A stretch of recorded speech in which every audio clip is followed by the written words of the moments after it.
My source was so deep on set, they provided me with a statement regarding their experience on Legend of the White Dragon and just, being around Aaron in general to give you some backstory. The statement starts, and I'm going to read it. It says, due to Aaron's inexperience and Valiant's terrible experience on the Ninjak project, Batna's son's reputation was soiled and damaged. JDF promoted the production company down Lionsgate's throats for Legacy Wars, so Batna's son was mandated to contract a professional production company to handle the daily responsibilities in a professional manner up to then.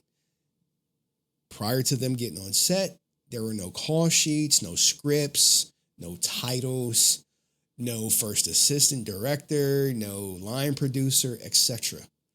Aaron did not like having a third party police his lack of professionalism, and heated exchanges were common. Like, bro, the problem was that no one trusts Aaron with a big project and a lot of money. So they we need some oversight on this. You need a manager. Okay. When Legend of the White Dragon came along, Aaron mandated complete control. He had zero oversight, and his ego and lack of experience ran amok.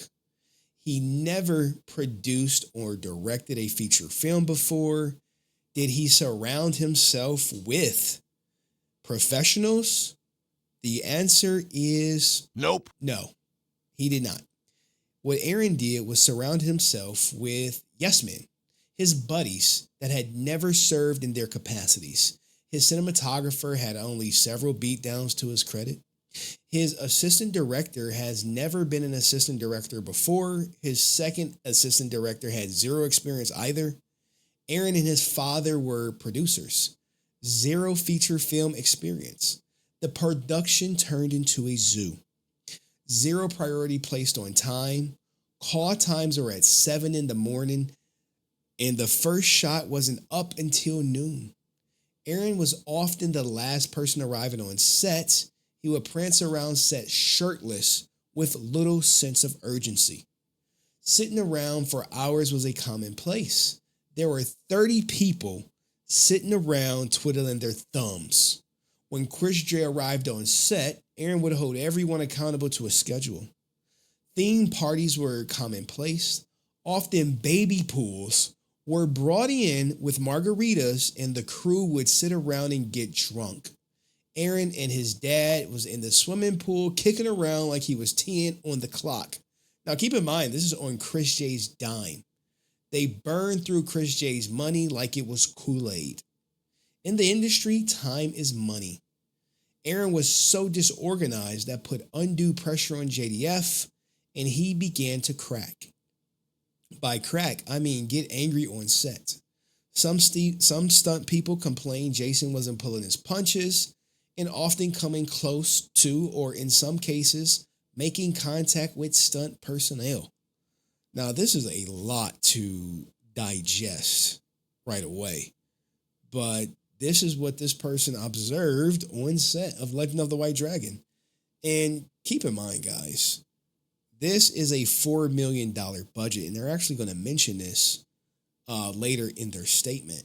And when they say running the market with Chris J money, this is why you see Chris J everywhere now. Hey, he's our buddy. We're making him cool. We're making him cool. We got friends. We as friends. Hey, look at us. Look at us. There go me and Chris J. Yay. Everyone say hi to Chris J. He's paying all of our bills. All of our bills. And we're on set under Aaron Schoenke's guidance, doing nothing, wasting time. As the statement continues, Aaron would shoot his scenes with the watchful eye of now wife Vera. After a take, he would walk directly to her for notes. She would redirect him, and they would shoot take after take with very little attention directed to the other actors in the scene. It was a complete vanity project.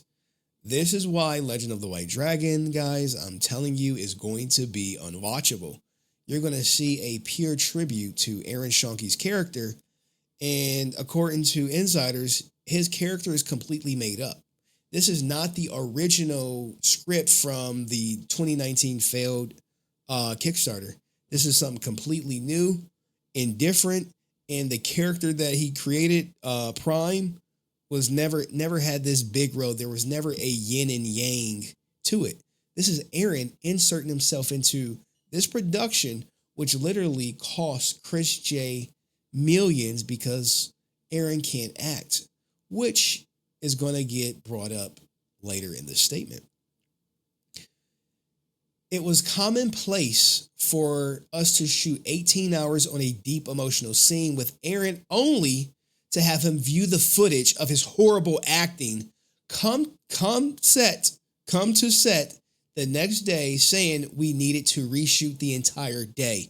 Remember when I told you the reshoots were not because JDF passed? The reshoots was because Aaron can't act. That's what this person, they literally like, yo, they would reshoot these emotional scenes that Aaron supposed to have. He was never supposed to have any emotional roles for 18 hours. He would go home, look at it, come back and be like, yeah, we need to reshoot this again. I know people had to be like, hey, yo, what the fuck? Because everyone had to be on set for his emotional reshoot that was just ultimately a dud. This is why they're having a hard time with the film as is. This was also commonplace. There is no wonder shot days ballooned into the 80s. Now, I'm told it was 90 days to shoot Legend of the White Dragon. 90 days. But here they're saying 80s. You know, I was told this was the case for Dying Is Easy as well. He would allow his wife to micromanage his performance, and he was reduced to an insecure little puppet reshooting over and over again. Absolute power corrupts absolutely. And again, went crazy with blank checkbooks from Chris J. Now, I don't know, like I said, guys, I don't know if Chris J is aware of this. I don't know. Maybe he is, maybe he's not. Chris J was always kind to me. And there was this collective understanding amongst the crew that Chris was being taken for a ride, and we all felt sorry for him. We hoped for the best, but we saw Aaron's ego and erratic behavior growing. I wish the best for Chris, but from what I have seen from Aaron's performance in such inexperienced crew, the film started in a hole. And I believe the audio that JDF talked about, he talked about how like Aaron didn't know what he was doing on set. Yeah. Yeah, he didn't. But let's keep going. Why did he take the $4 million and hire the best crew available? It wasn't loyalty. It was money. He knew his buddies would cut him a break. Greed, greed, greed. Originally, I wanted to do $250,000, but Aaron wanted more. Greed, greed, greed. That's the statement of someone who 100% was on the set of the alleged $4 million production, Legend of the White Dragon, and that's their take. I mean, I think it's unfortunate that, like I said, Chris J everyone knows he's being taken, but no one talks about it. And trust me, man, Aaron was looking for someone like Chris J to lay that goose egg for a while. That's why you see them out. Oh yeah, we went to go see Jurassic Park together. Oh yeah, we went to go see Superman together. Trust me, if a guy gave me $3 million and I put out like a project that looked like it only cost $100,000, hell yeah. You want to go see that? Yeah, we going. Who's paying? You are. You know, but Aaron probably run the game like, we'll pay for your ticket for Superman and Jurassic World. We'll pay for your ticket. It's just his money. It's just his money. But, you know, maybe he knows about it. Maybe he doesn't. Let me know what you think in the comments section, and I'll see you in the next video.